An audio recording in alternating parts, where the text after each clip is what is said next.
প্রথমেই বলবো, খাবার খেলে কিন্তু মেডিসিন বা ঔষধের মতো তাড়াতাড়ি কাজ করে না।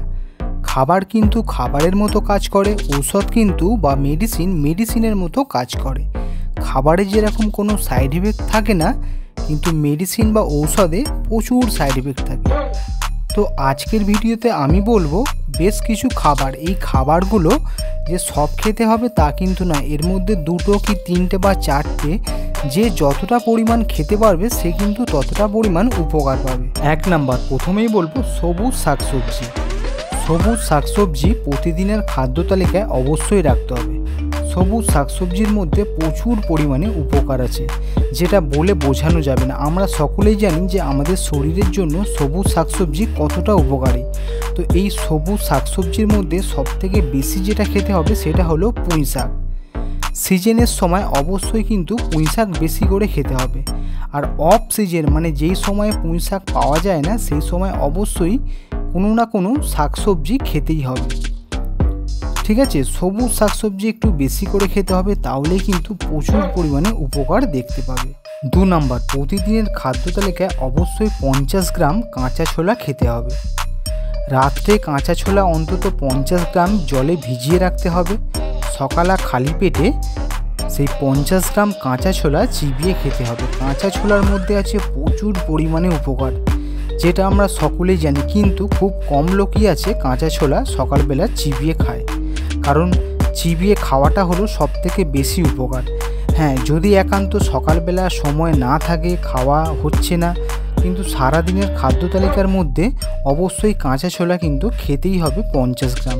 তবে কিন্তু কোনো চানা মশলা বা কোনো মশলা জাতীয়র সাথে খেলে কিন্তু অ্যাড করলে হবে না। বিনা মশলায়, বিনা লবণ, কোনো কিছু ছাড়া কাঁচা কিন্তু খেতে হবে। বা অনেকে আছে সেদ্ধ করে খেতে চায়, কিন্তু এইটা একদম করলে চলবে না। কাঁচা ছোলা কিন্তু কাঁচাই খেতে হবে, আর কোনো লবণ বা কোনো মশলা না অ্যাড করে।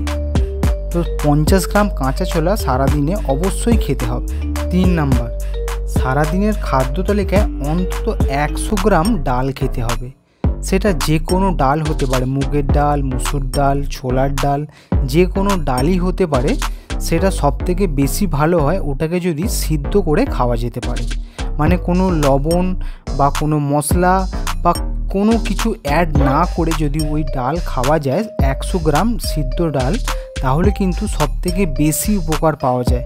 এটা 2 থেকে 3 দিন করতে পারলেই তোমরা নিজেরাই দেখতে পাবে কতটা উপকার। তাহলে কি বললাম, সারাদিনে অন্তত 100 গ্রাম ডাল খেতেই হবে, সিদ্ধ ডাল, কোনো লবণ বা কোনো মশলা ছাড়া।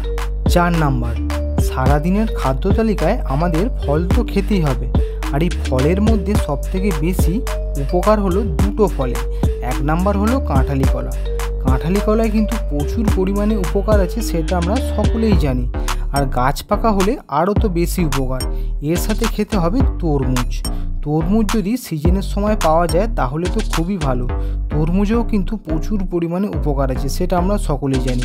কাঁঠালি কলা সারা দিনের মধ্যে খেতে হবে 4 থেকে 6টা। আর তরমুজ যদি খাওয়া যায় তো খাওয়া যেতেই পারে, কারণ ওতে তো কোনো অসুবিধা নেই, তরমুজ এমনিই হজম হয়ে যায়। তো এই দুটো ফল কিন্তু খেতেই হবে সারাদিনের খাদ্য তালিকায়।